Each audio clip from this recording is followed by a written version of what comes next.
we've got another chilly night ahead, and if you haven't turned on your heat just yet, you're probably going to soon. But before you do, there are some potentially life-saving things that you need to know.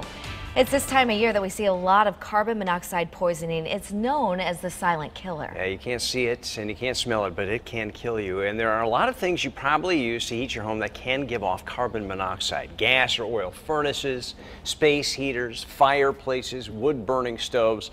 So what can you do to make sure that you're doing everything correctly and that everything works properly? News 8's Tina Detelj has your back tonight. She's live in New London with some tips. Tina?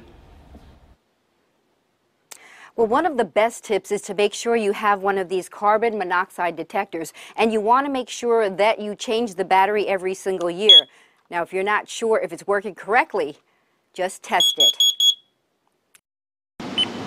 This is the meter Old Mystic firefighters use to check for high levels of carbon monoxide, or CO, often caused by a malfunctioning furnace or wood stove. If you have a piece of equipment that's not been serviced recently, you want to have a technician come in, take a look at it, make sure that it's burning correctly. Especially oil burning, we find a lot of issues with those. The deputy fire marshal says CO is odorless, colorless, and kills 400 people each year. While we were at Lawrence Memorial Hospital, a woman concerned about CO poisoning was on her way into the emergency department. The signs: headache, confusion, and flu-like symptoms. If everyone in the household or everyone in the area has the same symptoms come on at the same time, that should kind of spark your concern that maybe this is carbon monoxide and not just a viral illness. If you feel better when you leave the house, or worse, when you go into a certain area of the house, like the basement, you could have a CO leak. You have your basic one, that's just a battery-powered one right here. Cash True Value in East Lyme has all kinds of CO detectors, ones that plug in with battery backup. This one is already sold out. Units which show the level of CO in the room, combination smoke and CO detectors, and ones that detect both gas and CO.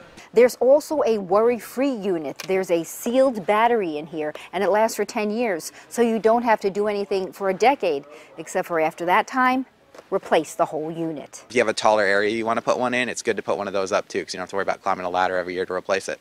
If your unit does go off, call 911 and have firefighters check things out. We generally try to figure out, what equipment is causing the issue. So if you have a furnace, we'll generally close up the house, run the furnace, see if the readings go up. And don't be afraid to call 911 and call firefighters. They say they'd rather come out to your home to find out if there's a problem than come out and find that you're sick or even worse. Now, another thing with these carbon monoxide detectors, make sure you have one on every level of your home, from the basement all the way up to the top level, and right outside each bedroom door. We're live in New London. Tina Detelj, News 8. Good tips. I got to replace mine, I think. I'll have to put a reminder. Yeah, listen, if you want to see that story again and those tips, we have you covered. It's all posted on our website at WTNH.com.